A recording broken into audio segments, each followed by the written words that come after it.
السلام علیکم۔ اور میں تاریخ کے صفحے پلٹتا رہتا ہوں، کبھی موجودہ ہسٹری میں آ جاتا ہوں، کبھی گزرے ہوئے زمانے کی بات کر جاتا ہوں، اور آنے والے وقت کو تو میں نہیں جانتا، لیکن اتنا ضرور جانتا ہوں کہ وہی وقت کا سکندر اعظم بنتا ہے جو کم سوئے اور باقی وقت اپنی جستجو میں لگا دے۔ ہماری بے چارگی کیا ہے؟ 10,000 سالہ تاریخ کا مطالعہ کیا جائے تو یہی انکشاف ہوتا ہے کہ جس قوم نے بھی ترقی کی اس میں 3 خوبیاں ضرور موجود تھیں۔ وہ علم میں دوسری قوموں سے برتر تھیں، اس کی معیشت مضبوط اور باقی قوموں سے طاقتور تھی۔ ترقی کا یہی فارمولا آج تک دنیا میں کار فرما ہے، لیکن افسوس مسلمانوں نے اپنی اور دیگر اقوام کی تاریخ سے کوئی سبق نہ سیکھا، اور آج ان تینوں شعبوں میں ہم دنیا سے بہت پیچھے ہیں۔ اس وقت دنیا میں مسلمانوں کی تعداد تقریباً 1.5 ارب سے زیادہ ہے۔ اس وقت یوں کہا جا سکتا ہے کہ دنیا کا ہر 5واں شخص مسلمان ہے۔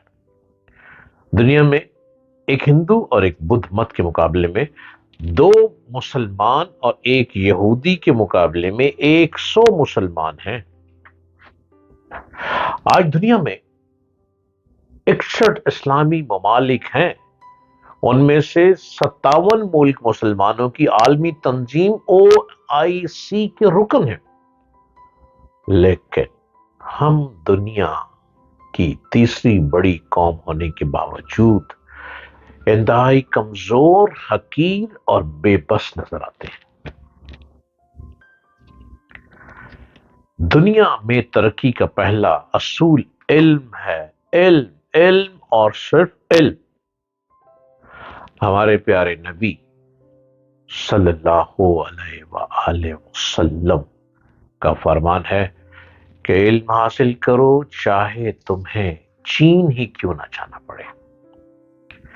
ہم اگر اسلامی دنیا کا جائزہ لیں تو اس وقت پوری اسلامی دنیا میں صرف 500 یونیورسٹیاں ہیں، اور ان یونیورسٹیوں کو اگر ہم مسلمانوں کی مجموعی تعداد پر تقسیم کریں تو ایک یونیورسٹی 30 لاکھ مسلمان نوجوانوں کے حصے میں آتی ہے، جبکہ اس کے مقابلے میں صرف امریکہ میں 57 یونیورسٹیاں ہیں، اور جاپان کے شہر ٹوکیو میں 1000 یونیورسٹیاں ہیں۔ مغربی دنیا کے 40% نوجوان یونیورسٹی میں تعلیم حاصل کرتے ہیں، جبکہ مسلمان ممالک کے صرف 2% نوجوان یونیورسٹی کی سطح تک پہنچ پاتے ہیں۔ کتنی بڑی بدقسمتی کی بات ہے کہ جس قوم کی میراث تعلیم ہو اور وہ تعلیم سے محروم رہے، تعلیم کے بجٹ برائے نام ہوتے ہیں۔ اتنے کم وسائل میں اعلیٰ تعلیم ادارے وجود میں نہیں آ سکتے۔ اسلامی ممالک میں جامعۃ الازہر کے بعد کوئی قابل ذکر تعلیمی درسگاہ قائم نہیں کر سکے۔ بر صغیر میں جب اکبر بادشاہ اپنی بیگمات کے لیے محلات تعمیر کروا رہا تھا، اس وقت برطانیہ میں آکسفورڈ یونیورسٹی کی بنیاد رکھی جا رہی تھی۔ اسی طرح جب شاہ جہاں اپنی چہیتی بیگم ممتاز محل کی تاج محل تعمیر کروا رہا تھا اس کے لیے، اس وقت امریکہ میں ہارورڈ یونیورسٹی کی بنیاد رکھی جا رہی تھی۔ ترجیحات میں فرق تھا۔ مسلمان حکمران تعلیم کی طرف رجحان نہیں رکھتے تھے۔ یہی وجہ ہے کہ مسلم امہ تعلیم میں بہت پیچھے رہ گئے۔ ترقی کی دوسری اہم بنیاد معیشت ہوتی ہے۔ 61 اسلامی ممالک کا مجموعی جی ڈی پی صرف $2 ٹریلین ہے، جبکہ امریکہ صرف مصنوعات اور خدمات کے شعبے میں 12 ٹریلین ڈالر کماتا ہے۔ امریکہ کی stock exchange wall street $20 trillion کی مالک ہے۔ دنیا کی 52% فیکٹریاں مغربی دنیا میں ہیں، جبکہ دنیا کی 70% صنعتوں کے مالک عیسائی اور یہودی ہیں۔ اسلامی ممالک میں عوام کی نمائندہ حکومتیں نہ ہونے کی وجہ معاشرہ عدم استحکام کا شکار رہتا ہے۔ ایسی حکومتیں اپنے مفادات کے حصول میں لگی رہتی ہیں، ماضی ہو یا پھر حال۔ ایسی حکومتیں دولت کو دونوں ہاتھوں سے لوٹتی ہیں اور دوسرے ملکوں میں منتقل کر دیتی ہیں۔ وہاں پر یا تو بینکوں میں پڑی رہتی ہیں یا اپنے ذاتی کاروبار چلائے ہوئے ہوتے ہیں۔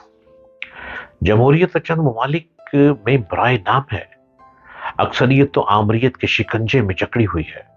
ذاتی مفادات کو عوام کی مفادات پر ترجیح دی جاتی ہے، انڈسٹری پر فوکس نہیں کیا جاتا، تجارت میں توازن نہیں رہتا، برآمدات نہ ہونے کے برابر ہوتی ہے، درآمدات بڑھ جاتی ہے، اس وجہ سے سرمایہ باہر منتقل ہو جاتا ہے، معیشت کمزور پڑ جاتی ہے۔ ترقی کی تیسری اہم بنیاد طاقت ہے۔